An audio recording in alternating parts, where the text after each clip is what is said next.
Okay, okay. I am so sorry about being so late today. It's one of those days where everything was going sideways, and when I looked up and I was working with a client, and the client's having a kind of a difficult day, they had a loss in their family, so I was working with them, and when I looked up and realized how late it was, I was like, oh my God, I gotta go, gotta go. So please, I appreciate your patience and your tolerance as we're getting started a little bit late, but the good news is I'm doing a replay of the video I did several years ago. And like I said in my post, it's so content rich. I really couldn't improve on it myself. So this is actually it's going to turn out to be a win-win for everyone, because what's happening is I'm going to replay the video, which will give you all of this wonderful information, and then that gives me a chance to watch the chat. So if you guys have questions or want to make comments, I can be readily available to answer the chat. So because I'm so late, let's just get right into this, and here we go.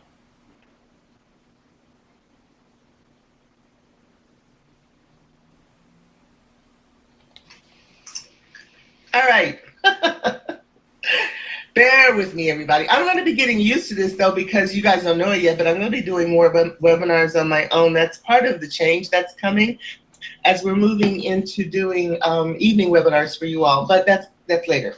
Right now, let's get back to this. I wanted to show this beautiful picture while I'm talking, because not only does it give you something pretty to look at, but it kind of helps draw you into the beauty, the natural beauty of crystals, and how much there is inside of the crystal. We tend to look at them and only see them for their external qualities. But when you start working with them and you start using them in different ways, you actually realize that the crystal's personality is within it, just like with us. There are inclusions, there are things within it, and as you turn it around and in the light or out of the light, different things appear, shapes, um, planes, what they call veils or inclusions, other stones, other crystals. They sometimes will grow what they call ghosts within them, or there'll be twins, or there'll be this, that, and the other, and they all have such meanings. And this crystal cluster that you're looking at has some of all of that in it. So I just wanted you to, look at that and gaze into that crystal, get hypnotized by it, because it's very, very special. So now, as I became this dedicated student of metaphysics and started collecting all these various crystals, and of course, like most women, I love diamonds and rubies and sapphires and emeralds, and I had all of them. I was into my birthstone. I would also wear my children's birthstones, and they were just pretty stones to me. I still, and even till recently, really, really, really did not connect the fact that the emeralds, diamonds, sapphires, and rubies that we love and admire so much in their purest forms really have raw forms, or maybe not so pure forms, that can be used in healing and for energy cleansing and clearing. And quite frankly, I have quite a few of them. I have a natural diamond called a Herkimer diamond. I couldn't afford to buy this diamond in its pure crystal commercial diamond form, but in this Herkimer form, I have a beautiful diamond. It's about 4 carats, I think. And we use it for certain things, especially working around the crown and third eye chakra. But there's also stones that, rubies, emeralds, sapphires, that come in their impure forms, and these are the crystal forms that we use in healing. So as you look at, you may run around your house after you hear this, or maybe when you start looking into it and realize that you've got so much around your home. I mean, even in your jewelry, don't forget to recognize that when you're wearing a diamond ring, it's still bringing in psychic energy. It can be used to help channel energy for you and to you. Every stone in your garden, maybe there's some things out there you don't recognize that turn out to be very precious stones or semi-precious stones that can be used to help clear energy in your home, to wear or to carry as protection, to help heal. Even, I mean, there's so much that they do, and they're all so different. It's just amazing. I even remember having a crystal in my car. In fact, I have the crystal here. I keep it on my desk now. since I don't drive around as much. I didn't want it sitting outside, but it's a crystal. It's a diamond shaped crystal that has a beautiful refractive quality. It just, no matter what light you put it in, it breaks up into hues of color. And I remember when I bought it at the bookstore at the Religious Science Church. And I remember I was standing there paying for something else, and it just seemed like it started swinging and calling out to me. And so I bought it. And when I got it in the car, I got this idea of paying it on what do you call it, the rear view mirror, and I did. I never had an accident after that. I was always a very safe driver. Only had two accidents in my life. One where I was hit, and one where I happened to hit the back of a truck because he stopped in front of me. I mean, you don't stop when you're moving and expect not to get hit. But anyway, but after that, the reason I bring it up is because I had several near misses on the freeway. One incident was when I was driving along, and I just had this idea of, let me change lanes. And I changed lanes, and the next minute I saw the car behind me hit the car in front of me. So it's those little things that, it's like, wow. Well, after a while, I kept, I kind of wondered, wow, it's like I got this barrier around me, this protective, shield that's keeping me safe. I kind of think it was the crystal because at one point it got cracked. And so I took it down and hit the windshield. I had the chain too long and it got cracked. So I took it down. And the car just didn't feel the same. It just didn't feel right. So I put it back in, and then I think the car was happy, or the stone was happy, whatever the case. So think about all of the things that you can use and use them for, even if you're not into crystal healing. Just carry them with you. It never hurts to have a little extra layer of protection around you, and you don't have to believe in them. They believe in you.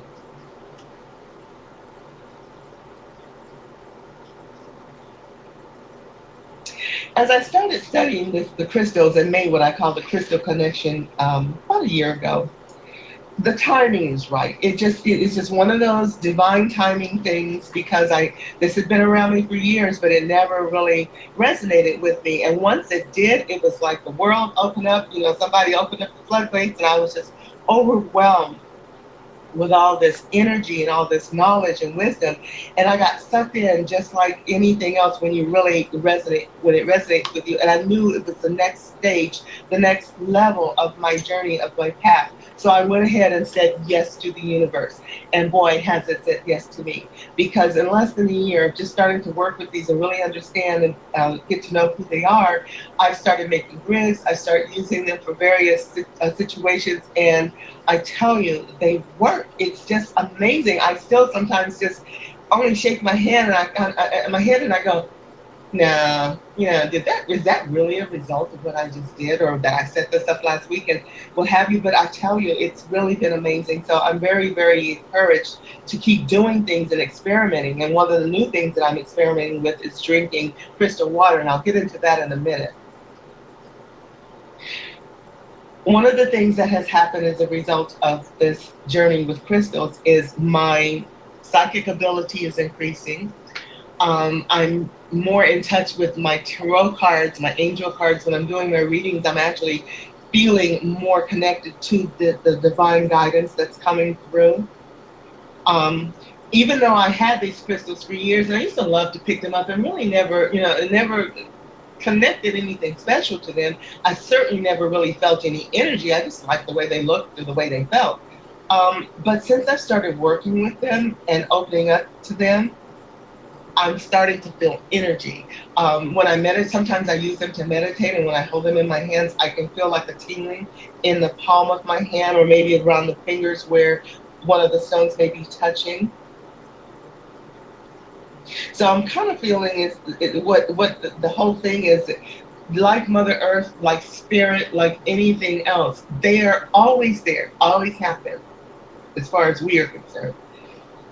But they're just waiting for us to raise a hand, to show some interest, to turn around and say, hi, how are you? I'm here. I'm interested. I want to know. Talk to me. Because believe me, they do talk. And this was another thing, as I'm going through the classes, I hear some of the more experienced, more seasoned people talk about it. And of course, my mentors are talking about the crystals talking to you. And I'm thinking, look, I'm still having trouble trying to open up my third eye. I'm still working on decalcifying it and fully opening those channels that to get my inner sight cleared up and being able to do that. And now you're telling me that these crystals are speaking the language and now I need to start listening to them? Yeah. Well, guess what? I didn't have to listen hard. They talk to me in ways that are like the tarot psychic energy.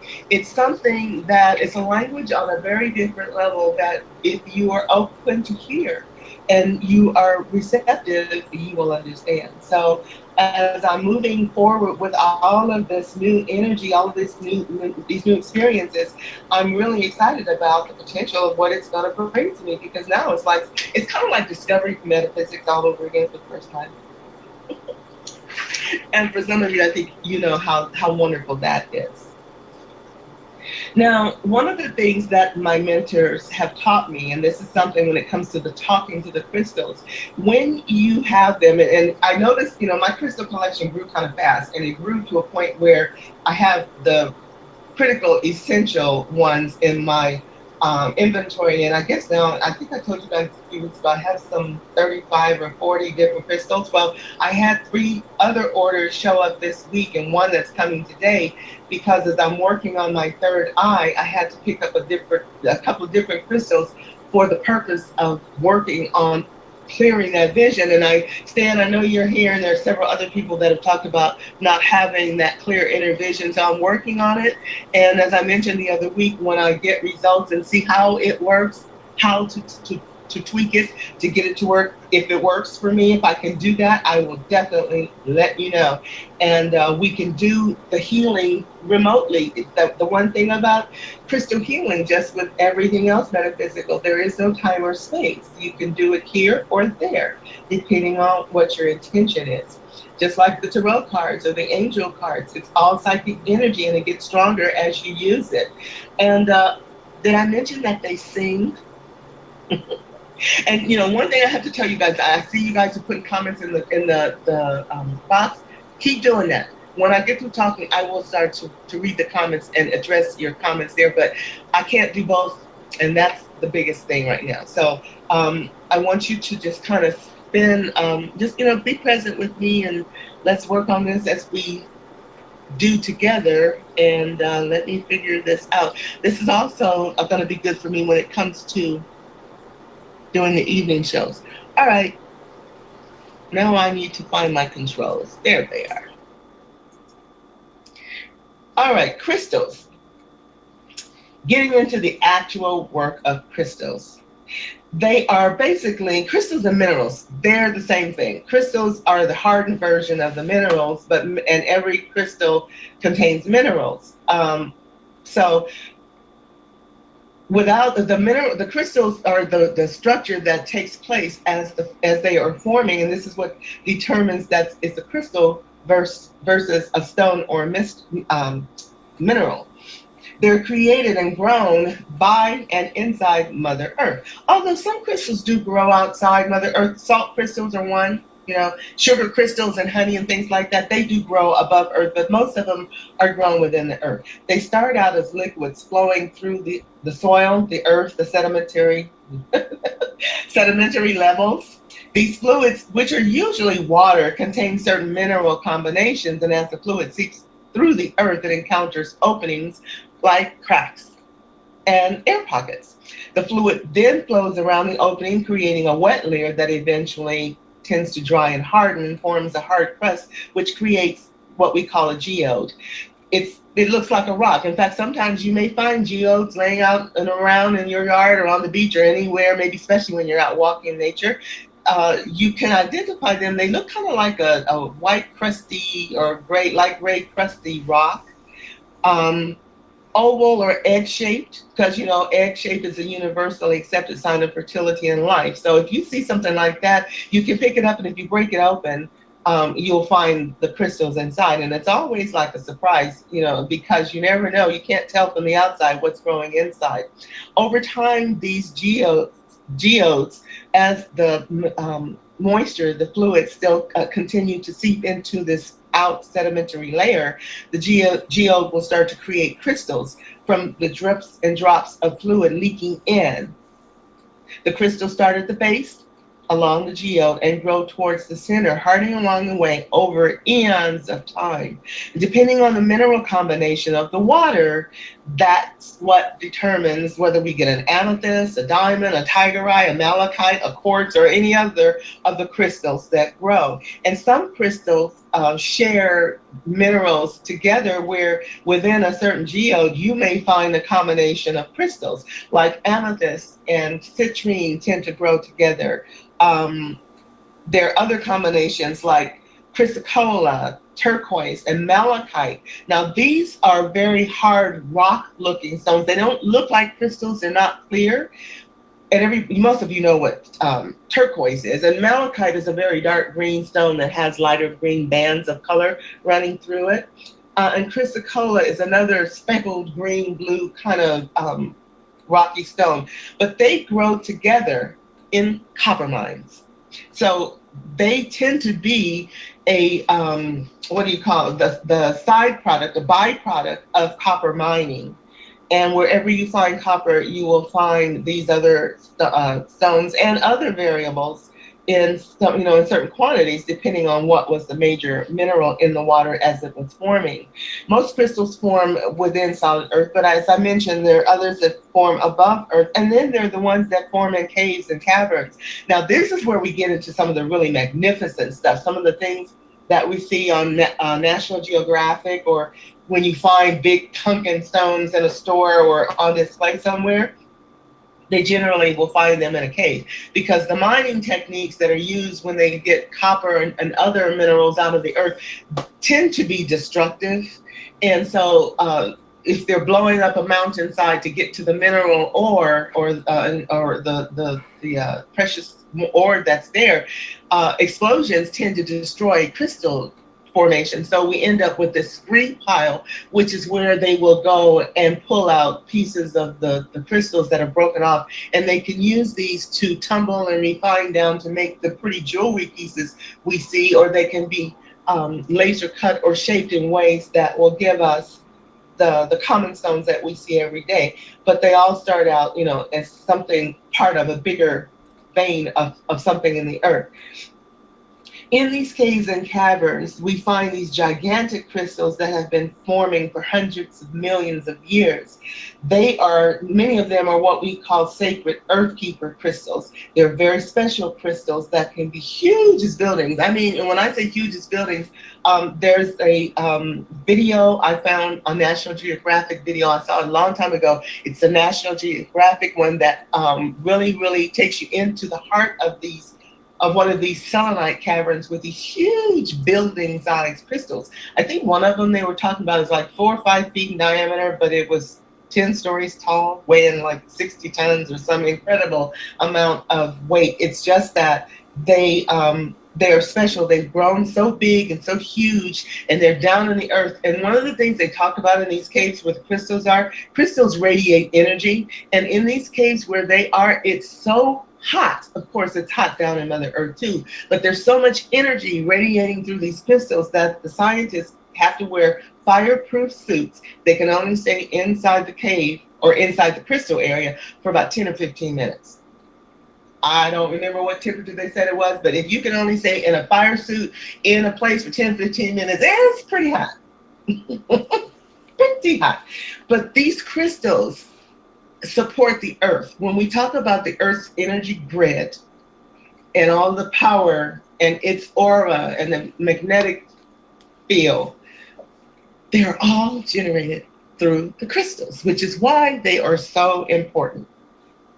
These huge earth keeper crystals are also storage facilities for history, ancient information of the earth, of the universe, and of mankind.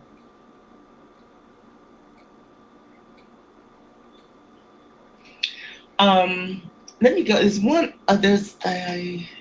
I wanted to get to another slide. I had them in order, but you know how it is when you start talking and your order kind of goes out the window. Um, I'll come back to this one. Okay, yeah, let me start here. Let's go back and do some of the history of crystals. And I wanted to do this for a reason. The crystal, because this is about the crystal connection. Crystals connect all cultures and civilizations from time immemorial. The crystals were here before people were here, before life crawled out of the ocean, or however it came to be, whether the planet was seeded or it evolved through whatever means. The crystals were here first. They say crystal healing as a result of it though has only been around for their thinking the last 25,000 20 was it 27,000 years it would be if we looked at BC. Well, I submit that it's way back older than that, because if you look into history, and especially as researchers and archaeologists are exploring these ancient sites, they're beginning to find indications that human beings are civilizations are millions of years old, that they've been destroyed by various earth events, but that there is now evidence showing that these types of things, especially crystal healing, has been around for eons, way longer than we think. But we just commonly, based on current knowledge, accept that it's been around 27,000 years. It's very commonplace amongst the native peoples of various cultures, like the Egyptians, Celtics, Hebrews, Mayan, and Native American cultures, the Aboriginal, Indian, Greek, Roman, Chinese, Tibetan tradition. So if all of these other older than we are civilizations have used crystal healing for all this time, there must be something to it. And even though we modern medicine civilizations or cultures kind of balk at it, we must realize that some of the reasons why we have so many of the health problems we have is because of all the chemicals that we're taking that have been manufactured from the natural sources that were always there and were always safe. And you know, I'm not saying to choose this or anything over the other. I'm just saying we should bring all of these resources together. And when you use traditional medicine practices with new medical practices, you get a much faster, much more permanent healing result. My experience has been that I don't want to ever use one over the other. I will use them together, and I do discuss the things that I do with my doctor. You must be careful if you're using any kind of homeopathic medication. Not so much with the stones, but if you're using any homeopathic remedies, make sure you tell your doctor when you go, because anything they prescribe has to be compared, or they need to be aware of what they're prescribing, because your homeopathic medicines are medicine, and all chemical medicines generally come from some root plant, and they need to know so that they can monitor interactions. That's just a little side note, because we don't often equate natural medicine as having or being something that can interact with a chemical prescription, and it really can. It can be a bad side effect that no one will know about because they don't know you're on an herbal medicine. So but with the crystals, it's a little safer, because unless you're ingesting something, um, it's pretty safe to put on your skin. There are a few stones that you shouldn't put directly on the skin, but we're not going to talk about them today. I don't have them. I chose not to use them. Um, because I didn't want to have to worry about having to wash my hands after having them, or using them on someone and having them react. So I just chose. There are other alternatives, unless it's something that's really, really special about that stone. I don't use the ones that could be toxic. Um, but modern crystal healing involves our recognition and awareness of how the quartz crystal structure is similar to our DNA. I know that's something that we really hadn't thought about, but when you consider the connection to the mineral kingdom, it makes perfectly good sense. And as this slide states, quartz and the human body both have large amounts of silicon. Well, guess what? The body also has large amounts of carbon. Not only that, but we've got potassium, we've got hydrogen, we've got not hydrogen, I'm sorry, sodium, all these other minerals that are in us. And minerals come from the earth. They are absorbed into the stones, but they're also absorbed into our plants, and we eat the plants. So the same minerals that went to make that quartz stone will be the same ones you're consuming from the plants, from the water, from, even sunlight. We get certain benefits from sunlight. So we think of it as vitamin D, but it's a vitamin. We call it a vitamin, but basically it's a mineral. It's an ingredient that our body needs to function properly. And all of these same things that we find in stones are found in us. That's the crystal connection. When I think about taking my calcium or taking my vitamin mineral supplements now, I look at it and I look at my crystal collection and say thank you, because part of them are in those pills that I'm taking that keep me alive and healthy. So I always now I can greater in more ways better appreciate what they're giving to us and how they benefit us as living beings. Now, every crystal is a mineral, but not every mineral is a crystal.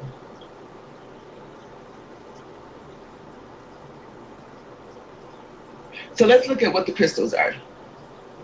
A crystal is a mineral formation that has what they call a regular repeating atomic structure. And there are various crystal structures that we're not going to talk about today, but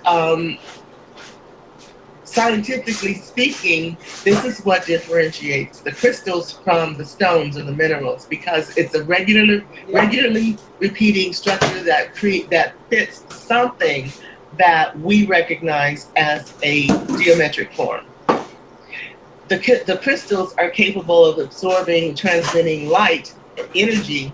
And she didn't mention it here, but they store information. As I mentioned, the crystals being earth keepers, storing historical information and history.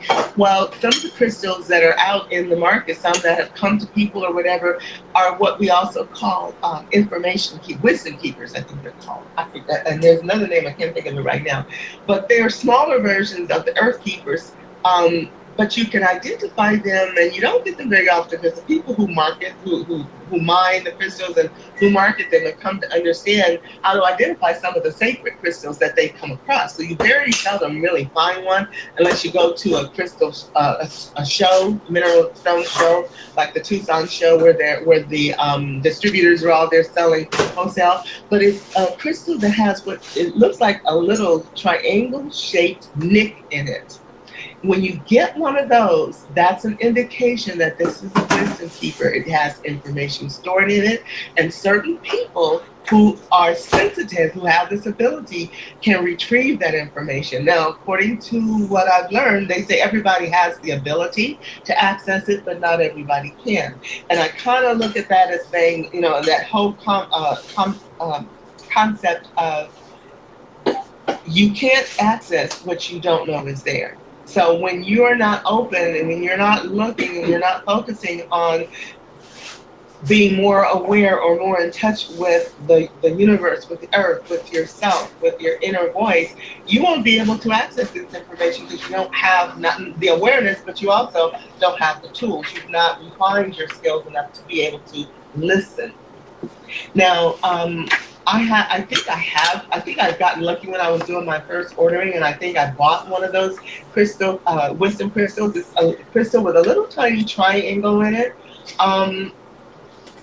But since I'm new and I wouldn't, dare assume anything, I haven't really spent any time meditating with it to see if it has anything to tell me.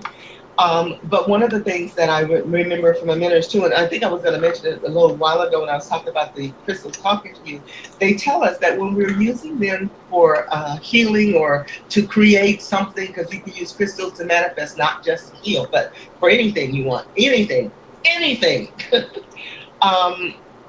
that you should ask permission from them before assuming that they want to work with you or that they want to participate in this particular thing. So I started asking for help, for their permission, although I don't always kind of get what I think is an answer, but what I don't get a no. I don't really get a feeling of no. So I assume that that's a yeah, sure. Yeah, maybe not a oh yeah, but maybe just a yeah, sure, I'll work with you. So anyway, but I definitely. They also will tell you that sometimes if a stone doesn't want to work with you, it'll do things like when you try to use it, it'll keep falling off, or maybe it'll. Um, Never get warm in your hand when you hold it. There's just ways of telling when it's not pleased with what you're doing. So, that's just another level of being aware of what's going on with your surroundings and being attuned to your inner voice. Now, as crystals have become part of our world, they are a member of the mineral kingdom, and they're light beings. They're a light tool, which is another thing that differentiates them from the stones and the minerals. This is a picture of a natural crystal where you can see the crystals how they grow in arbitrary directions off of the geo base. This is the base. This would be part of the geo that was growing in the dirt that these crystals are extending into this open space. So if you look at it sitting up this way, it's possible it could have grown up this way, but it's also possible it could have grown from the side or from the top down. And as you see all of these crystals with the little points, these are crystals that we really, really love to use because the energy of these crystals can be used to help direct energy, to channel, to control the flow. And very often they are just um, broken off of the main geode carelessly, so that what you end up with is a bunch of shards, whereas the points, these points with points on them, are actually more precious. Now, if you look at closely, you see this little one right here. I'm calling your attention to it because this is what we call a twin. They are two crystals. Oops, let me go back. Sorry about that. Two crystals that are growing together. You can see one is bigger here. It started first, and then another one, for whatever reason, maybe some of the fluid started running down the side of this crystal and then started to harden a little after this one began, and then they kept growing together. And I have several of these where they're crystals that have grown together. And they're really nice. They are particularly good for use in relationship work or love work, healing the heart, and bringing the unifying energy. Now, this one is just a little picture that talks about the uh, energy properties of crystals. They have realized scientifically, they have done tests, and they realize that if you apply pressure to crystals, they give off heat and light. That's the energy they radiate. Now, I don't do it. I've seen some videos where they will strike a crystal. I've seen a guy use it like a flint, almost like striking them together. He turned off the lights and they were sparking. So those are some of the energies of crystals where you can see their electrical qualities. And also remember, crystals can be used to purify as well. Now, this is another crystal formation. As you can see, it's not nearly as organized or as cut and dry as that other crystal formation. Nevertheless, it is a crystal. Now, this is a crystal. This is a smoky quartz, but this particular screen talks about minerals are composed of elements, which are the building blocks of the universe. Most minerals are composed of several elements, as are crystals. All crystals and stones and gemstones are minerals because they're all made of minerals, but not all minerals are crystals. Because without the geometric crystalline structure, they're not a crystal. They're a mineral, and we call them stones. Okay, so we're not going to go into all the differentiations and why this is that and the other, but just know that if you find a rock, like these are crystals, but a rock which you would find outside, like a river rock, would be a mineral. It's just a rock. It's not necessarily a crystal. This term cryptocrystalline is something new to me. I like to show this particular panel because it shows the different kinds of crystals, that they don't have to be clear, that they don't have to look like a semi-precious stone or anything like that. They can generally be anything. And most crystals that are crystal stones are not clear. They're like this one, which is an agate. Agate stones are recognizable because of their striations of color, and they come in every color that there is. I actually, and even shape, the striations are not always straight lines like this. Sometimes there's spots. I got a gift of one just a few days ago in a wand. It's a green moss, what they call green moss agate. It's dark green, but it has flecks of white in it and striations of white. It's a very pretty stone, and it's really beautiful. And then this particular stone, I believe this one, before I tell you it's a chalcedony, I'm not sure it is, but I think it is. And those are not, we're not going into that today. That's class stuff. Now, there's also the amorphous crystals, which have no crystalline structure, but they are still considered crystals. Don't ask me why, I'm not sure. One is opal, which everybody knows what an opal is, but if you see a natural opal, it's beautiful. It's like looking deep into something that's, it is three-dimensional, but the colors and the levels of the patterns, and they come in so many different colors. The opal is beautiful. And then there's the obsidian. This particular one with the white spots is called a snowflake obsidian. This is a great stone for grounding and protection.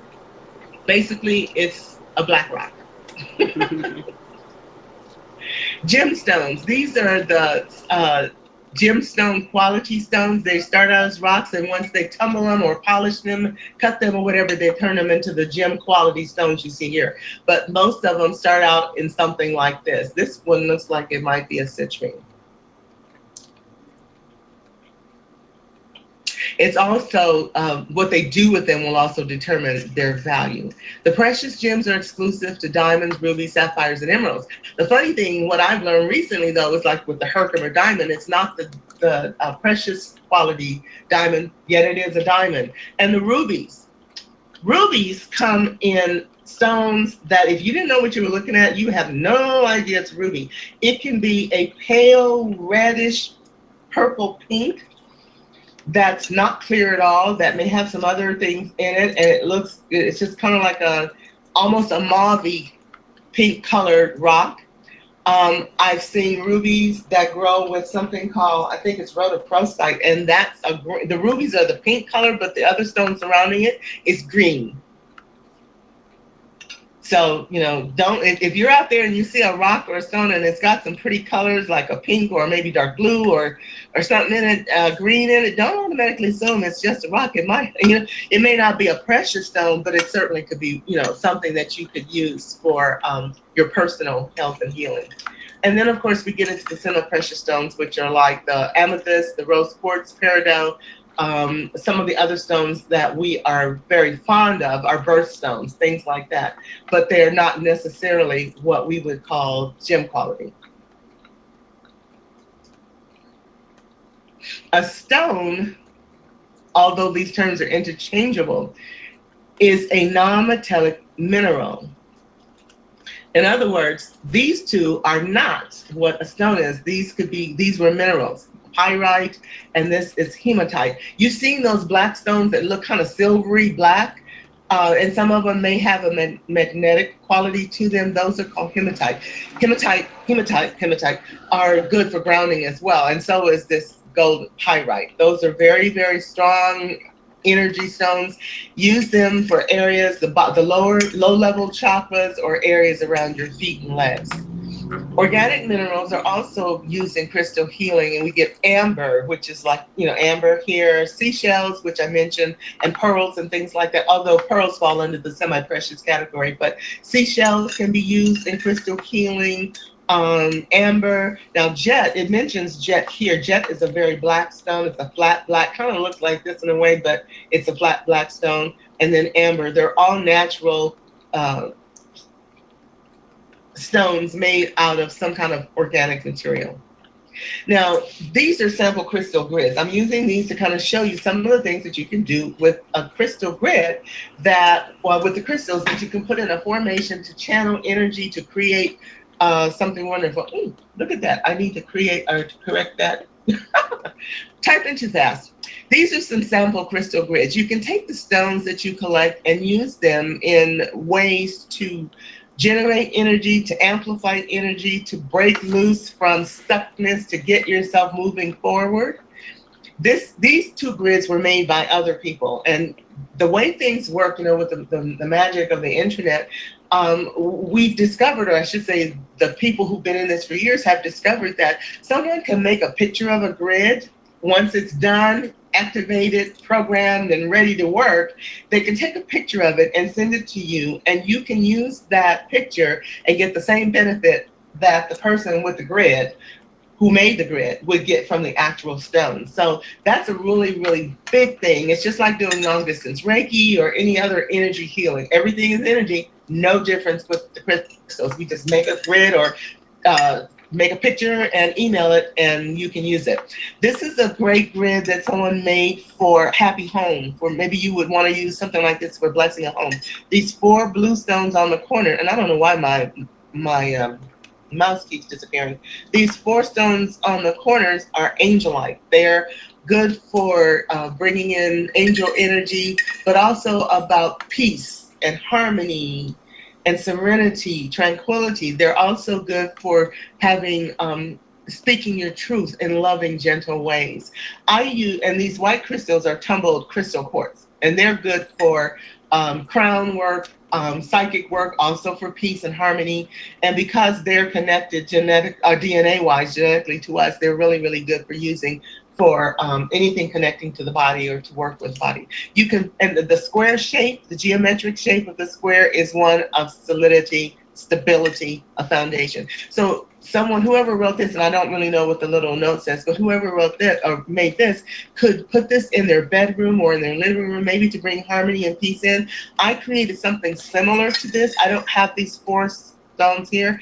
I have, my grid has 4 angelite stones in it, but I chose to put an opalite angel at the top of it, and on the sides, what did I put on the sides? I'm not in my bedroom and I can't remember what I put there.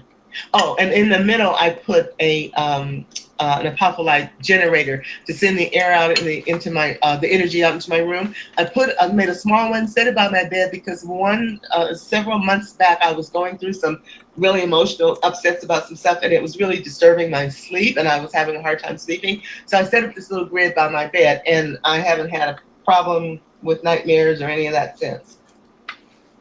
This one is motivation for business success. I set this one up, and I'll show you my version of it. I set that one up next to my desk. This is my version of it. Let me go back. I should have set them side by side so you can see it. These 3 stones are what they call tumbled rainbow fluorite. They're for clarity, for guidance, things like that, awareness. These 3 are carnelian. They are for intuitive grounding, for working with your second chakra energy of manifesting, of sending energy out into the universe. And in the middle is an apophyllite generator, which apophyllite is a special kind of quartz used for sending energy out. Quartz crystals. Unlike most quartz crystals that have 6 sides, apophylites only have 4. So they're very, really powerful, and they tend to be a little, shorter and stubbier when they come to you. But that's a generator. So what it's doing, and these little double-pointed quartz crystals that you see here, they're used to send the energy from the outer ring into the center generator, which sends it up and out. And these little ones in the middle are there to bring energy from the outer ring that's circling any direction. I don't care which direction it goes, back and forth, into the middle, out to the ring, and out and around. So this is just sending energy, circulating it in all directions into my business space. This is my version of it. This is my apophyllite center. These are my 3. She used all tumbled stones. I used rough stones because I didn't have them at the time. But these 3 are those are my clarity stones, my rainbow fluorite. These are my polished stone carnelians, and these are my double pointed crystals. Now, one thing I did in this particular one, because it depends on whether you're sending energy in or bringing in, or sending energy out or bringing energy in, will determine the direction of your crystals. Now, in this particular case, when I made this grid, I didn't have enough of the double points to put all around the outside. So I chose single points, and I put them so that they're pointing in a clockwise motion. That's bringing the energy into me. If I reverse these, it would be sending the energy out. So this is a receptive position, and it's sitting on a mirror, and the mirror looks dirty, but it's not. That's just the way the flash reflected. But it's sitting on a mirror. And one of the things that I was told, and it seems to be working, is that mirrors amplify the energy even more because it reflects everything back into the room. This is my crystal generator point that I told you about that I think has a little triangle in it, the one that I sit and stare at. Sometimes it's really beautiful. It's got all kinds of, as you can see, inclusions and colors. You can see a little bit of a rainbow right there. It's got gold inclusions, which they call rutilations, and all kinds of planes and um, feathers, and if you as you turn it, it changes. So it's really beautiful. Sometimes it's just nice to sit and hold it and look at it. I think it likes to be admired. I don't really use it in grids. I just like to look at it. I anchor my room with it. Now this is one that somebody else made. She had a triangle. I really want to get one of these. I haven't found one. I did find another sacred geometry shape, but I want a triangle. She put her huge generator in the middle. She put a few rocks, stones on top, which are specially geared towards what she's trying to create. This one is to increase her business sales and to bring in abundance. And she's got a lot of, this looks like chrysocolla, and her points. She's put it on a tree of life grid, I think that's what this is called, to help to focus the energy and to circulate it. And it's also that's a great image for manifesting and generating. This is another version someone made for business success and prosperity, and she's bringing in a lot of energy and using the colors of the chakras to enhance it. She's also got other little pillows and things going on. So while she's bringing in success and prosperity energy, she must also be focusing it on the kind of business she's doing, because that will also determine whether you use additional stones of other colors and what have you to bring in other energy. Now, I'm showing you this. This is my brass antique singing bowl. I bought this in Sedona. The one and only time I've ever been to Sedona, which was back in the early 90s, I think it was.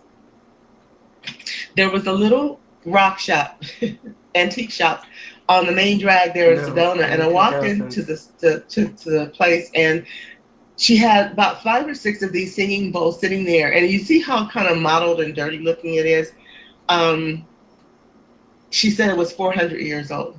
That it came from a mosque, and it had a little paperwork and everything with it, and it's very antique and old, as you can see. And she said it was part of a mosque somewhere in Europe, not a mosque, I'm sorry, monastery in Europe, and that she had these 4. This was like the medium size one. It's about, I guess it's about 6 or 8 inches across. You can see it's bigger than my hand.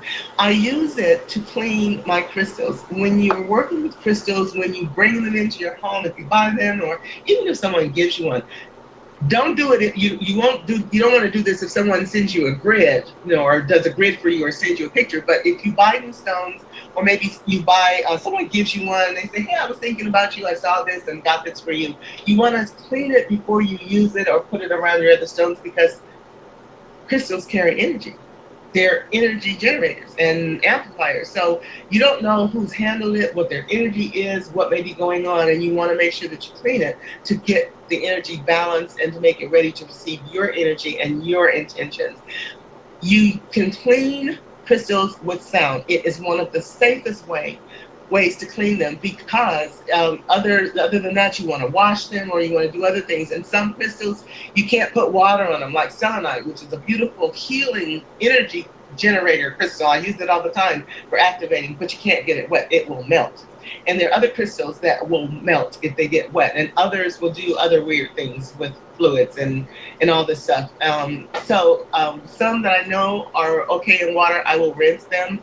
But all of them can be cleaned by me playing my singing bowl and just, getting that music going, playing it for a minute or two over them, because sound carries energy. The crystals resonate with sound. Sound goes through us. It's good for you. It's good for them. It makes everybody happy. So this is the way I clean mine, because I don't ever have to worry about damaging them in any way. And the sound is so gentle, it won't crack them either. But this is the same crystal ball you've heard me play. I used to play it on some of the earlier webinars. We didn't keep doing it, but this is the bowl that I used. Now, here's a rose quartz healing stone. The rose quartz normally, well, many of you, it's a very common, so many of you have seen it. They're this color, but they're just rocks. I mean, if you don't see one that's been shaped or polished, it just looks like a pink rock, a pale pink rock. They can go from pink to very slight pink, from translucent to almost clear. This one is one of my favorite rose hearts. It's about 2 inches across and about an inch thick, and it's a really good stone to use for healing broken hearts, emotional healing, um, creating relationships, creating manifestations of abundance and prosperity, pretty much anything you want. And if you're feeling a little lonely or a little like you need help emotionally, these are good to have around. I have smaller ones that I use in grids, but this one is my favorite, one of my favorites, and I keep that one for me. And then this next stone is called ametrine. Ametrine is a combination of amethyst and citrine. When I mentioned earlier about stones, crystals growing together and the various mineral combinations causing different crystals to form, well, ametrine and citrine tend to grow together. They'll grow in the same geode. That's why you see this combination of ametrine, amethyst on one end and citrine on the other. Sometimes you'll get more of one than the other, but these are all ametrine stones, and they're great for prosperity and abundance. So if you're looking to increase your prosperity and abundance, you might want to go maybe buy one of these stones and keep them in your wallet. I have one in my wallet. And money's been flowing pretty good. It's not as much as I want yet, but it's getting there. It's definitely improving. And also, and most of these stones that I've shown you, by the way, you don't have to go hunting for them. If you have a stone or a rock store in your city or town that you can go to, it's better if you can buy them personally, because some stones will call out to you and others you may not want, but others you'll be like, I can't leave without this. And that's a personal thing that happens when you are in their presence. But if you can't get out to a store, like I'm not near one where I am, I buy mine from Amazon, Walmart, and Etsy.com. All of them have good quality suppliers. You just need to read the reviews. I don't buy from any supplier that's got less than 4 stars. That's my litmus test. And I have not been disappointed with any of my purchases. When I mentioned I got this gift of this green moss agate the other day, this is how it came to me. Let me tell you the story, because it's just showing you how, since I opened up to crystals, how they are fighting their way to me. I actually bought some clear quartz crystals. I was talking about the clear quartz, these here. I bought some of them from one of the suppliers I've purchased from Amazon several times, and they shipped out my order. Well, when it got here, instead of the clear crystals, it was what's called a green moss agate. And I do have a picture of it. Well, I'll pull up the picture once I finish the PowerPoint. But anyway, when I opened up my package, instead of the bag of little crystals like this, there was this one little 2.5-inch green moss agate wand. And I'm like, what? So I opened up the receipt and looked at it, and what someone had done, this particular supplier, when you are an Amazon seller, they have what they call an ASIN number. It's a number you see on all of the items. It's their item inventory number. And each item has it. And when you send stuff into Amazon, they label it for you, or you label it yourself. You can do it yourself. But anyway, someone had put the label for the clear crystals on the package that contained this green moss wand. And they had taped it over the label that said green moss agate. So somebody had intentionally overlaid the label with the wrong one. So it got scanned and mailed to me.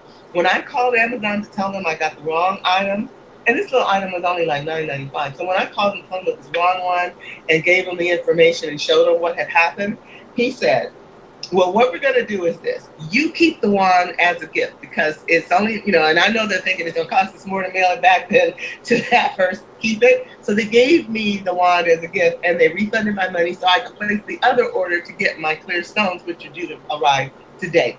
This little thing showed up accidentally, and I'm going to go ahead and see if I can pull up this picture for you real quick.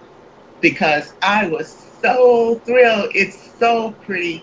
And even though this picture doesn't do it justice, let's see, here's a good picture of it.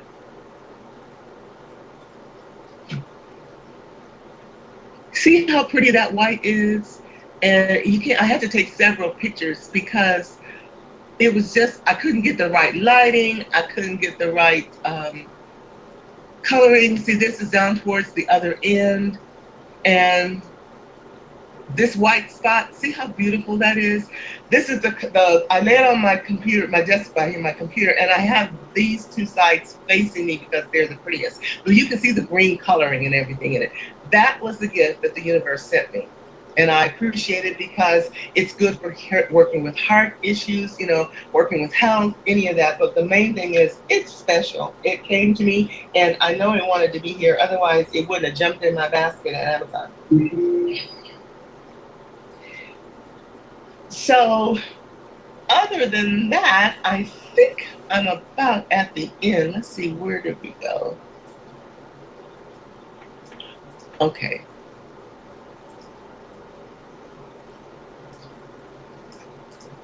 Yep, that's the end of that presentation. So let's do this. Let's bring that up again. I'll put the first picture back up and then we'll go answer some questions. I really appreciate you guys staying with me and listening to me because, I mean, goodness.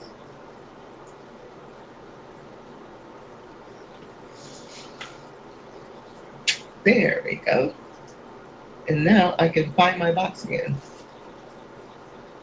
Okay, let me see. Where is the chat box?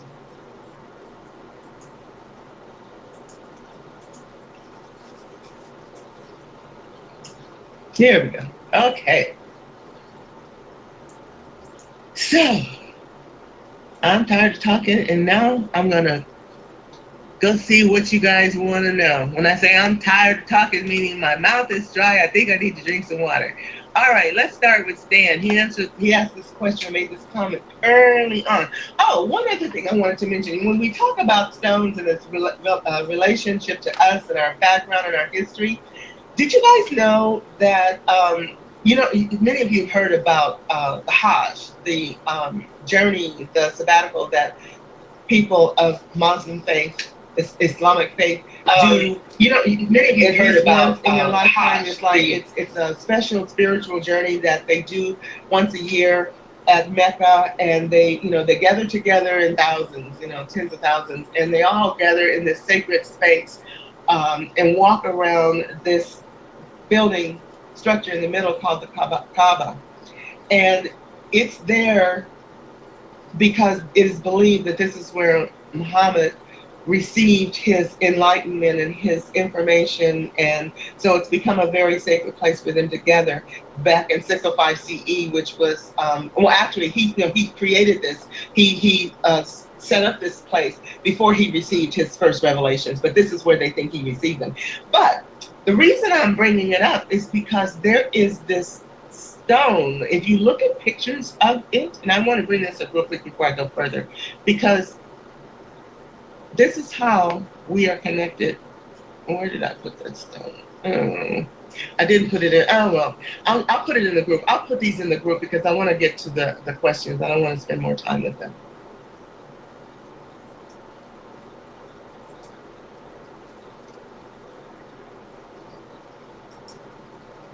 Okay, but anyway, the reason I brought it up is because on that center structure, there is a silver, on the eastern corner, there's a silver thing with a black stone in the middle. This particular stone is considered sacred to the Islamic believers. They believe it fell from heaven as a guide for Adam and Eve to build an altar. It's often thought of as just a meteorite, but they consider it sacred because of the connection to Adam and Eve, the connection to Muhammad. And when they are doing the Hajj, the sacred walk, which consists of walking counterclockwise around the Kaaba 7 times, anyone that can get close enough to kiss or touch this stone is considered infinitely blessed. for the rest of their lives. So it's one of those things that it may not be, we don't really see it as something special, but this is just another reason why we need to pay attention to the crystal connection. Okay, now Stan, your question says, um, you know, I've mentioned making recordings available to the public. Is the public invited to participate live? No, we don't have any live presentations for them, but the office is putting certain ones on the website in the public domain so that people who visit the website can get to see some of what we've done.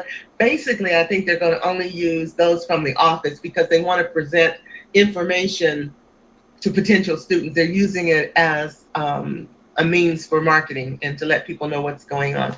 So the only way they can attend live, though, is to be part of our group, because there are many members that are part of the university system, but they're not in the group and they can't get to our webinars either. These are just for us.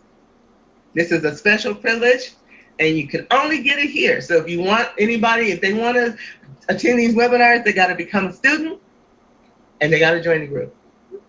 Easy peasy. All right, is there a web page link where we can share? I believe it's on the website, University of Metaphysics, University of Sedona. You can get to it there, but I'd say put a post in the group and tag Linda about it. I know that they have been rearranging everything because of moving to the new computer and servers last year, so I'm not sure where that link might be.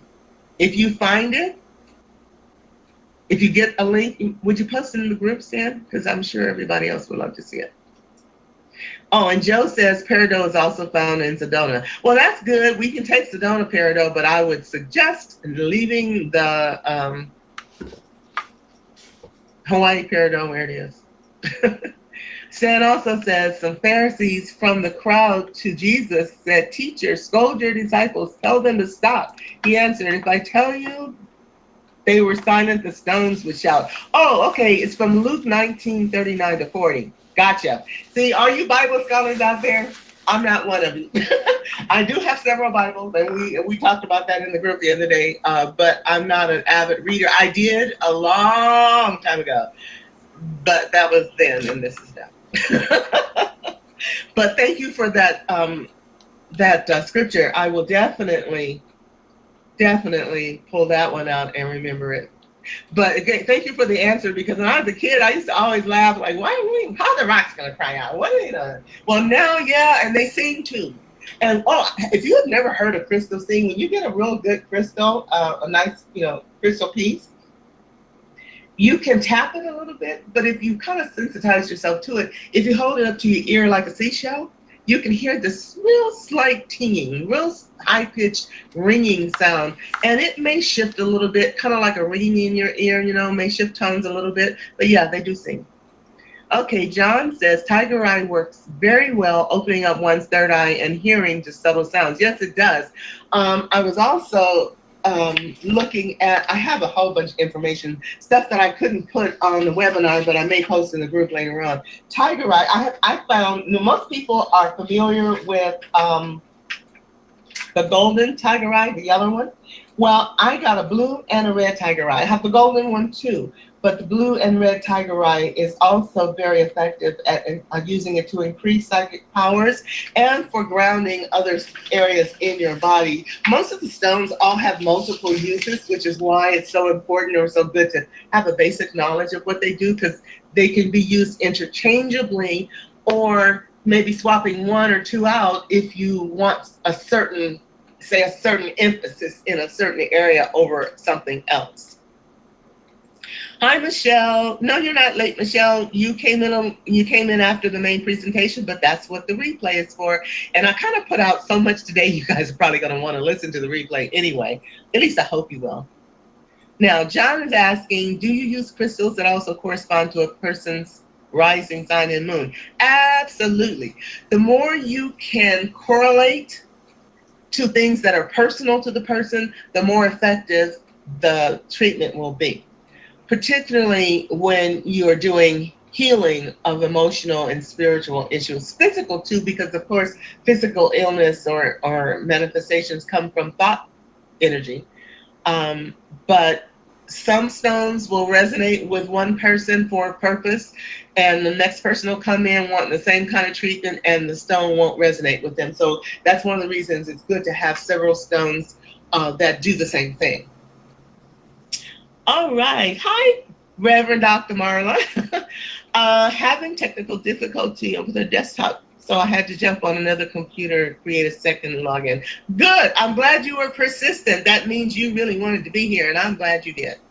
Okay, she says some crystals arrive to us on the back of meteorites. Oh, absolutely. And that, just like I talked about that meteorite at the Kaaba in Mecca, it is a meteorite. And there's also another one called Moldavite. And there's several others that have been discovered as a result of meteorite impacts on the earth. And they create certain kinds of glass, especially when they crash into sandy areas. And those crystals can only be found in those areas. I can't remember what the name of the stone that they found in Egypt. There's one in Egypt that it was a result of a crash. And then there is the Moldavite, which I believe is in Bulgaria.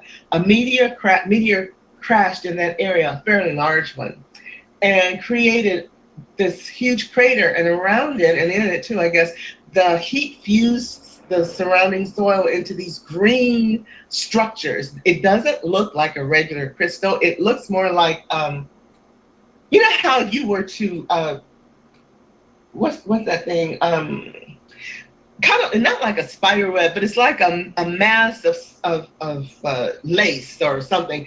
It's very lacy looking, and it's clear green glass. It's expensive and hard to get because it only comes from that one location, and people buy it and hold it. And it's only released like every once in a while. But that's the same kind of thing where you have to be, if you know your stones and know where your stuff comes from. The meteorites bring life, water, all kinds of things. So thank God they're bringing more kinds of crystals, because, I mean, goodness, the earth, she's just a giant crystal. She probably was asking for it. Maybe she sent out a special order, which is why the meteorites deliver. And John says, I can attest to the power of crystal healing, in that one of my clients who told that they would never be able to conceive a child. And they did. I've used crystals to heal broken toe joints with medical assistance. Absolutely. Like I said before, you want to use all of your resources. You should never rely on any one treatment methodology, because together they support and magnify each other. So, even today, I don't know how many of you have been involved with someone who might be taking cancer treatments, but I had a girlfriend who had breast cancer, and she was going through her therapy, and I didn't realize that Reiki and other healing therapies, crystal energy healing therapies, we have one of I think it's Reverend Dr. Sherwood, who's always posting something about the crystal healings that they do, but it's very important to remember that in healing, like with what they're doing now in some of the cancer centers, they're bringing in Reiki therapists, and they're training special doctors and medical professionals to use it to treat the symptoms of the harsh therapies that the cancer patients are taking. And in addition to that, it also brings in additional healing energy so the body functions better. And I kind of feel in my heart that the reason why Reiki and other energy healings like crystal healing help the cancer patients is because it probably tends to neutralize some of the harsh effects of all these treatments. And so the people fare better because they feel better, not to mention they're healing the patient at the DNA level, at the spiritual level, not just, treating the symptoms like traditional medicine does. Oh, Marla, she's on another computer.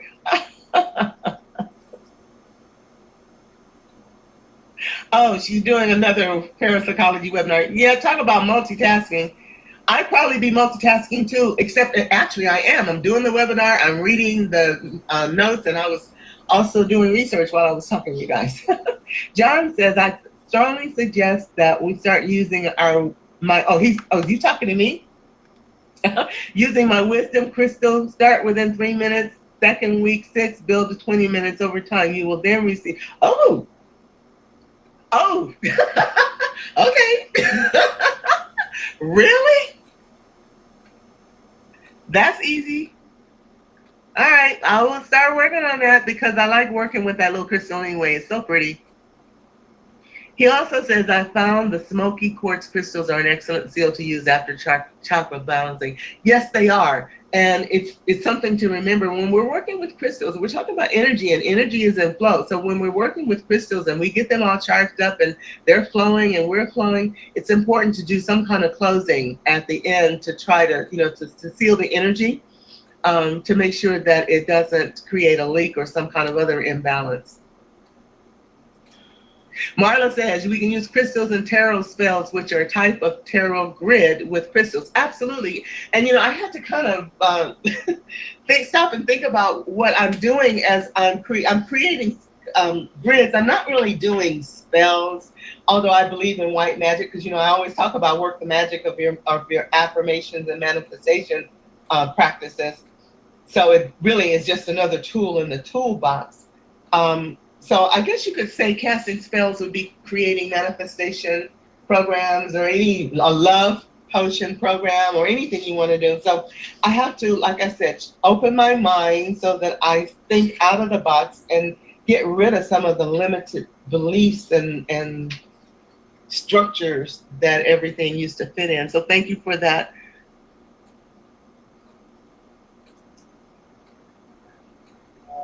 It's in our ministers group is a crystal supplier. Oh, Joy. Oh, really? Joy? Joy, you're on the webinar today. At least she was. Let me see. Is she still with us? Joy, could you send me some information? Yeah, she's still here. Send me a message in the group because if you're selling stones, I would just as soon buy from you as some of the other people I'm buying from. I'm sure you have some pretty things that I would love to get my little fingers on. Okay, and she says, what are the orange ones in your business success again? I think those were carnelian. If you're talking, Joy, if you're talking about the one that was in the grid with the crystal points and the rainbow fluorite, those were carnelian stones. Marla says, crystals heal beautifully with a tuning fork of 532 hertz. I use my I got my crystal brass singing bowl, and it works the same as a tuning fork. But tuning forks are great. I also realized without realizing it. This is another thing I kind of understand. This crystal that I said I had hanging from my rear view mirror in my car can serve as a pendulum. I've never used a pendulum, but I'm not going to say I won't ever try. Now, Joyce says she cleans her stones in full moonlight. Yeah, I don't have access to moonlight where I am unless I want to go sit outside. I'm in an apartment building, and my apartment faces the north. So, with the moon going east to west, I don't get any moonlight. If I had a house, I would definitely do that. But my singing bowl works just fine. Amethyst for protection. Yes, Marla. Oh, Stan, your peridot, your birthstone? You need to find a volcano. Well, go to Sedona and pick up the safe one. Because we don't want you going over to Hawaii and picking it up. I'm telling you, my sister sent the stone back. And she said she didn't want to tell me what she'd done because she thought I'd get mad at her. I just laughed. I thought, well, I didn't have, because I told her, I said, believe that. Don't do it. Don't do it. But, she didn't take me seriously. But she mailed it back soon enough. So all I could do was laugh.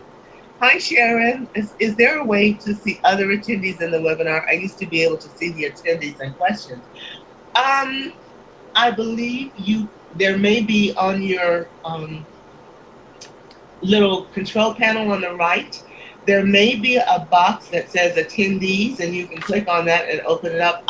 Since I'm attending as a presenter, I don't get the same view.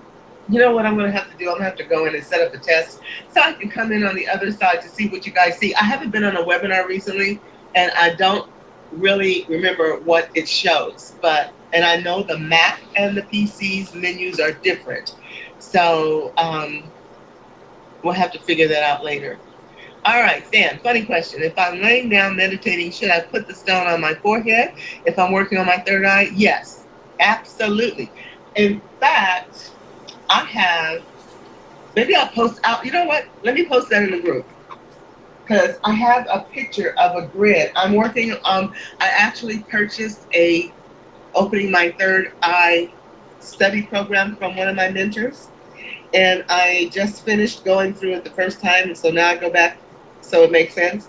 And she has a grid, two, three of them for just that.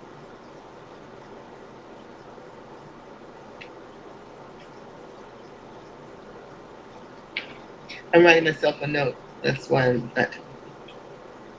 I do this so that and I still forget to look at the notes. So, um, anyway, yes, you can put it on your third eye, and she has using some other little crystals. But if you just have the amethyst, then just go ahead and start with that. You know, amethyst is the color and the stone of the third eye. So definitely, definitely. Stan says, I put my stones in the window for a couple of days to get sun moon cycles to clean them. Is that a good way? Yes, it is, but you got to be careful about the sun. Moon won't fade the stones. The sun will fade certain ones.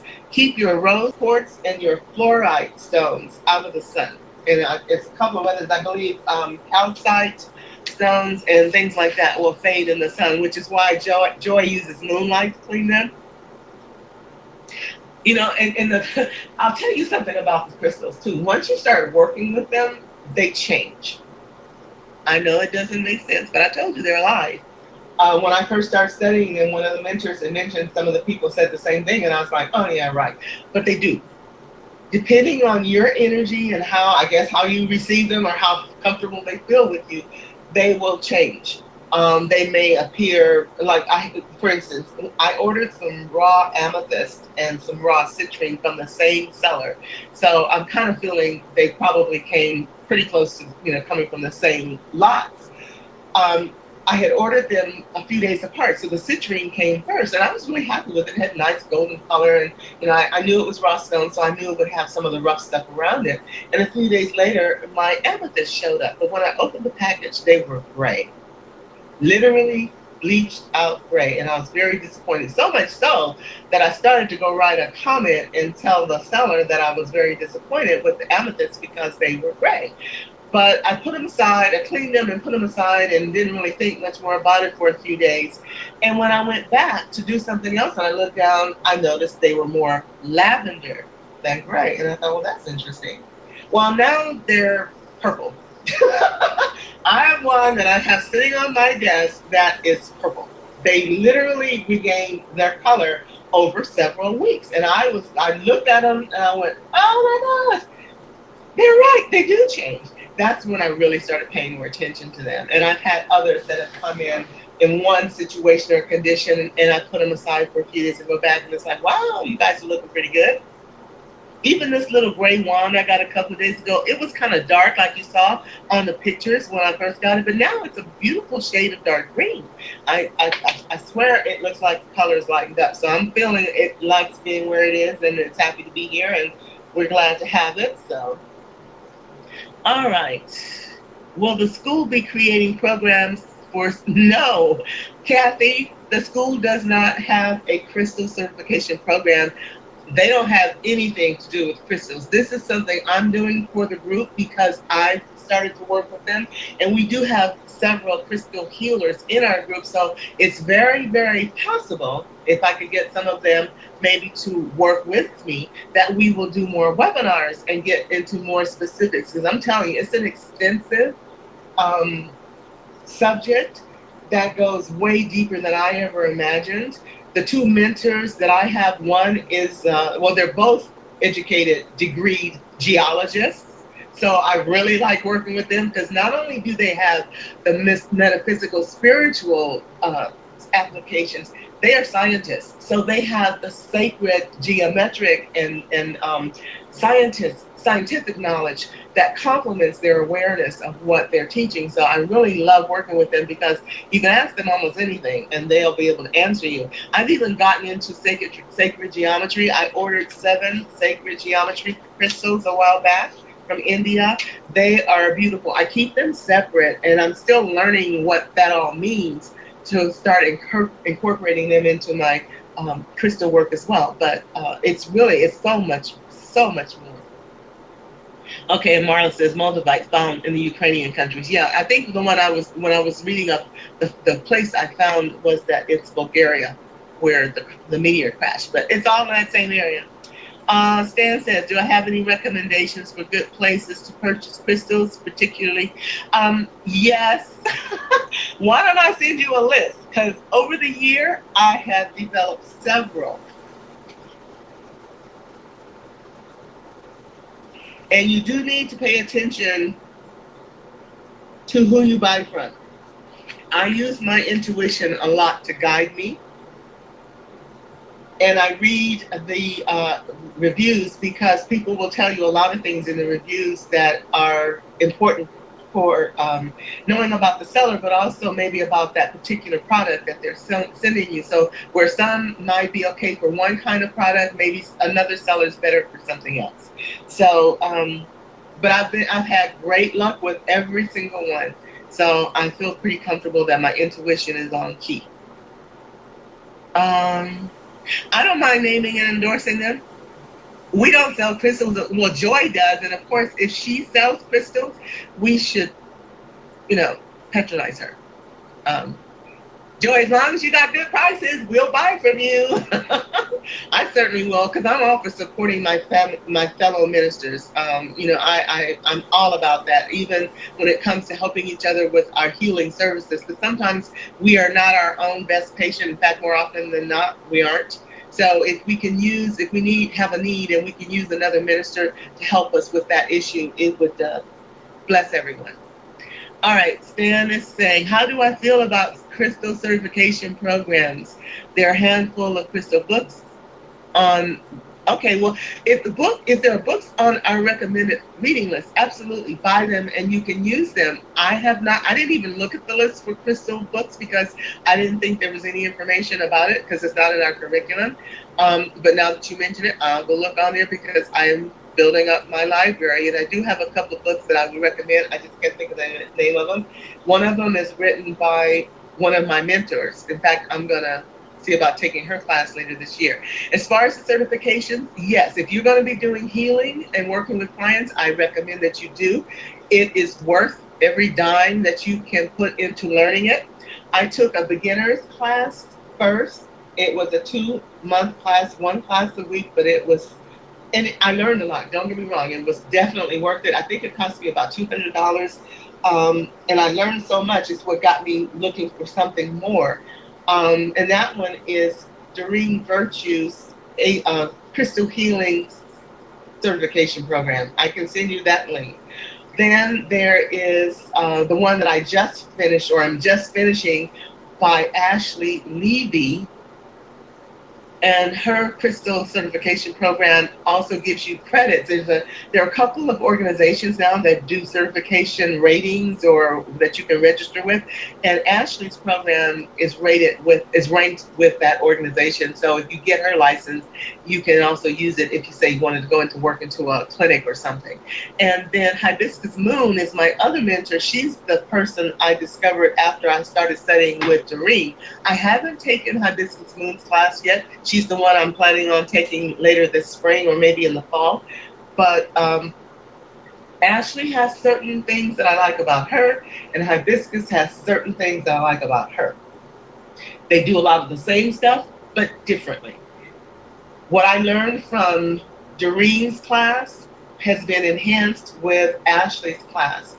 I'm looking forward to taking Hibiscus's class because she's different. She has a different perspective, a different focus, and I like what she's been doing. Plus, she's more into doing elixirs, and now that I brought it up, let's talk about that. She has a recipe book for what they call elixirs. She uses a combination of various crystals in water with essential oils and some other things, flavorings and stuff, spices, all natural. But she makes these elixirs for certain things, and what you do is you take the stone, the the cleaned ones, the washed ones, not ones that you just clean with soap. These are ones you gotta wash them with water, and you should use tumbled stones because they don't have a lot of cracks and crevices where dirt and stuff can hide. So you want to use your stones. You want to make sure they're clean. So that means you don't want to use anything that can be that dissolves in water. And Ashley has created this little not a thermos, but a glass jar thing with an insert where you can put stones in the glass container and put it in your water so you don't contaminate it in any way, and it's much safer. But she sold out of them. And I think they're about $70 or $80, but she sold out of them. And you can change them. You unscrew one end to take the little stone container out. The other end you can unscrew to put water in. But I don't have one yet. But what I did do, and what you can find for about 20 bucks or less, anybody that drinks sake, maybe gone to a Japanese restaurant, if you've seen those little glass carafes, they're glass, and some of them have a blue bubble that is open on the side, and it goes down into the carafe. It's so that you can put ice in the little bubble and it chills your sake inside or whatever liquid you put inside, but it doesn't dilute it because as it melts, it's held in the reservoir. I bought one of those, and I've been putting my stones in the blue bubble and putting a piece of tape across it so that they don't fall out, and putting my water in that little container. I put a piece of plastic, wrap over the top to seal it so it's not open to the air in the fridge. And I put my stones in, I pour the water over the little bubble, I put the top on it, plastic on top, and I set it in the refrigerator overnight. I get up the next morning, I pour the water in a glass, I refill it, cover it back up, stick it back in the fridge. I was so surprised with what I did because the first ones, I put all crystal points in it. I figured, let's energize me up and get me all charged up and going. So I put, oh my goodness, it's almost been 2 hours. We gotta get out of here. I'm sorry for keeping you guys so long. I really did not think it was gonna take this long. I figured I'd be finished in an hour and a half at the most. But anyway, the crystals, I would drink the water. I did it like 3 days in a row, and I kept wondering why about 15, 20 minutes after I drank the water, I get like these little pinpoints in my stomach. It's like, what's that? And so after a few days, it's like, I wonder if it's the water. So I took the crystals out and put some other more gentle crystals in it and left about 4 crystals in there, points in there, and put some amethyst, some citrine, some other milestones that would help settle my energy. And I did that for several days, and I was still getting a little prickliness in my stomach. So finally, I took the crystal points out altogether. Now it's fine. I swear it was like, I cannot believe it. These crystal points are putting too much energy into my drink. The same thing can happen when you create a grid. Sometimes you have to modify it. If it's creating just discomfort, anxiety, or whatever. I mean, those are the things you work on with your mentor. But I'm just saying, the elixirs, you want to, if you're going to use elixirs and use a recipe, you want to use essential oils that are food grade, because many of them are not, so you want to be careful where you buy your food grade essential oils. But she makes this, Hibiscus Moon makes this chocolate mint elixir that sounds like heaven. But I don't have any peppermint oil, and I haven't bought any, so I'm not using it. All right, let's see. Yeah, Joy, you can post your link, especially on Tuesday. You should be posting that link every week. And then if you want to study crystals, I recommend, and there are many people out there doing it, I recommend Ashley or Hibiscus. There's some older teachers that are out there. I don't know if they're all, some of them that are recommended, they may not be teaching anymore. In fact, I think Ashley had a mentor named Melody. I don't think Melody's teaching anymore, but Ashley and Hibiscus are very good, and they're extremely knowledgeable, so I recommend either one of them. And Doreen's group, her class is good too. She worked with a geologist and did the class with this geologist named Judith. I can't think of her last name, Lepowski or something, but anyway, they're very good. It's just not nearly as extensive. So if you just want an intro, spend $200, see if you like it, take Doreen's class first, and then move on to the others like I did. As far as going deeper with the books, I would say, let me look at my books that I have, because probably as a beginner book, Hibiscus Moon's book would be a good one, and you can buy it on Amazon. I think it's like $15 or something, and you can get the e-version if you want. All right. Brenda says fortifying your immune system for healing. Yes. Marla's still playing with her computers. Oh, and did you guys do know that crystals, the computers use crystals? I mean, you knew that. Cell phones, computers, cars, anything electronic these days with a memory chip has a crystal in it. Even watches, they put, they built watches with crystals way back before most of us were born. So it's just a matter of becoming aware of how much they are in our lives. Moonstones and sunstones. Yep. I don't have any moonstones or sunstones. I was looking at some moonstones the other day and found this other thing yesterday called a TV stone. It's called a Ulexite. I think it's Ulex. Yeah, Ulexite. I've never heard of it before. Neither of my mentors had mentioned it, but I was asking. Ashley mentioned using apophyllite and golden tigerite for cataracts on your eyes. So I had kind of been, I'm starting to have them, so I kind of been exploring it for the last few weeks, and I wasn't really getting much of a result. So I asked a question about it, and this lady said she didn't get much healing from it either, but she tried this thing called Ulexite and saw a huge difference. And her cataracts are really bad. She said she has pain with hers, but she said the Ulexite gave her some relief. And so I looked it up. It's called Ulexite, the TV stone. It's kind of a clear translucent stone, but they say if you put it on something like a piece of paper or a picture, whatever is underneath, it reflects it up to the top of the stone. So I decided I'm gonna buy some just to see what they do. It was only, I think it's like $10 for one, so I was gonna place an order today. I just discovered it last night. Okay, you said the crystal that's showing, the one that's on, I found it on the internet as a picture. I have no idea where you would find something this with this much color. It's also possible, and I didn't go into this because this is a whole nother topic. They do something now, which they call, I can't think what the term is, but what they're doing is um, plating in a way the crystals with things like titanium oxide or other things that will make them crystally.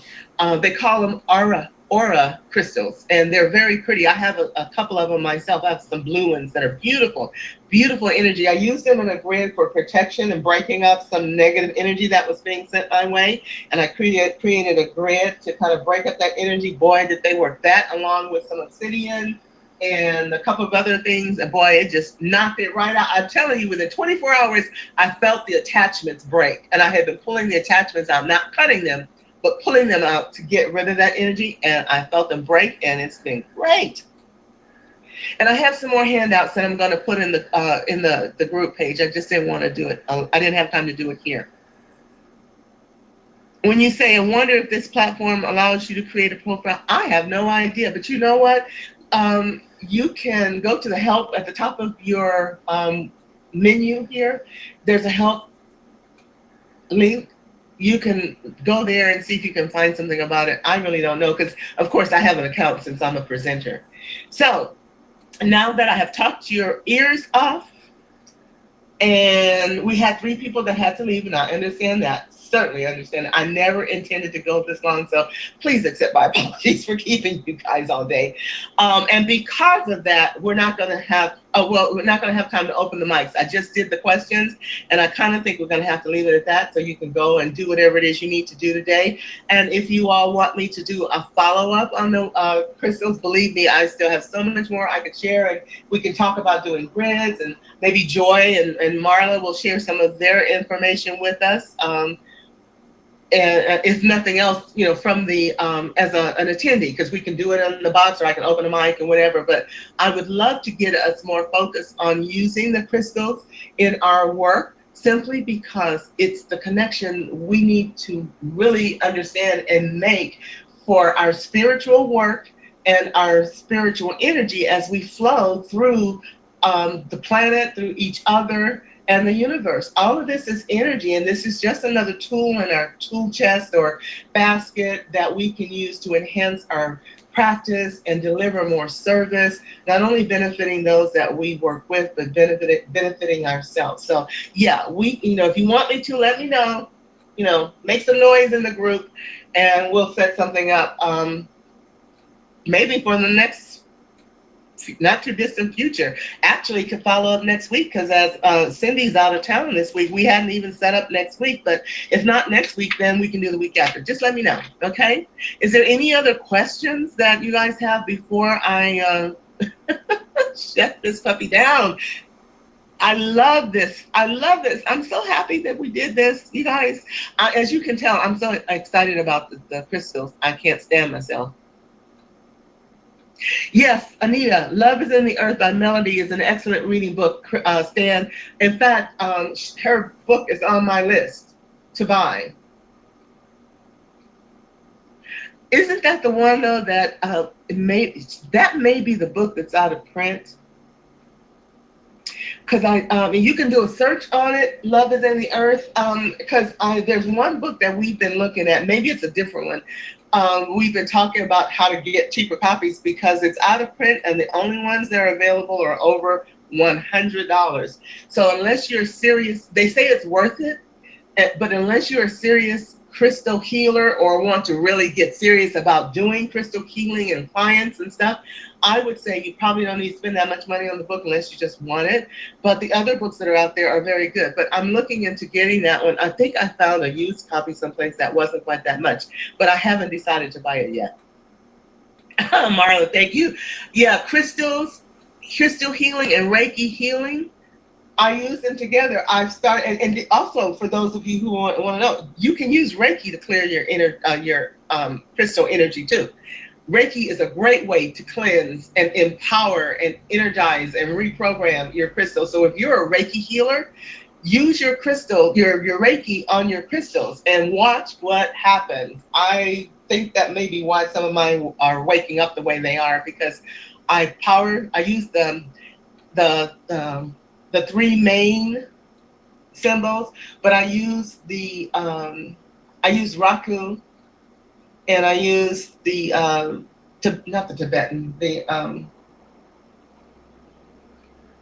Dichomio symbol, the blue one. I need to get off this thing and go eat. I have not eaten. I had coffee, but I guess my brain wants food. But anyway, I use my Reiki to cleanse and program, and it works wonders. Maybe that's why my colors started coming back. Maybe I healed them. Who knows? All right. Marva. Hi, Marva. I'm glad you made it on. How you doing, girl? Sending you prayers of love and blessings. I know what you're dealing with this thing with your son. I think about you constantly, even if I don't say anything. Just know that you are loved and your healing is happening now. She says she just had a crystal jump out of her hand and then heat up. Wow. I had one, I was doing some meditations with one the other night, and it was in my hand, and it was getting hotter and hotter and hotter, and I'm sitting there, all of a sudden it fell on my lap, and I thought, oh, I guess it got too hot for you, because it definitely was heating up. But yeah, and I had been meditating a good 20 minutes before, maybe 30 minutes before it fell out of my hand, so it wasn't something that just it just rolled out. No, it got too hot, it jumped. So anyway, much love, much gratitude and appreciation for all of you who are here with me today. You stayed with me, and that indeed says I'm doing something that makes sense to you, that's valuable, that is serving you, that's bringing something and enhancing your life. So for that, I say namaste. I'm so grateful. Just know that you are loved and appreciated for being here. Couldn't do it without you. It warms my heart. So with that in mind, the only thing I'm going to mention right now before I actually close out is that we will be starting Tuesday evening webinars in February. Right now, I'm thinking it's going to be the third Tuesday of the month. But I got to make sure I clarify that, because we've got John and, no, I take that back. That's what changed it. We've got John and Reverend Michelle in the last two Saturdays. So possibly, maybe we might even put off the evening webinars until March, because I definitely want John on, and that would be the week I do it. That works for me. So anyway, namaste, you all. Have a wonderful weekend. Many blessings. God keep you, love you, protect you, and give you a wonderful day. See you guys in the group, and so much appreciation for your presence. Bye bye.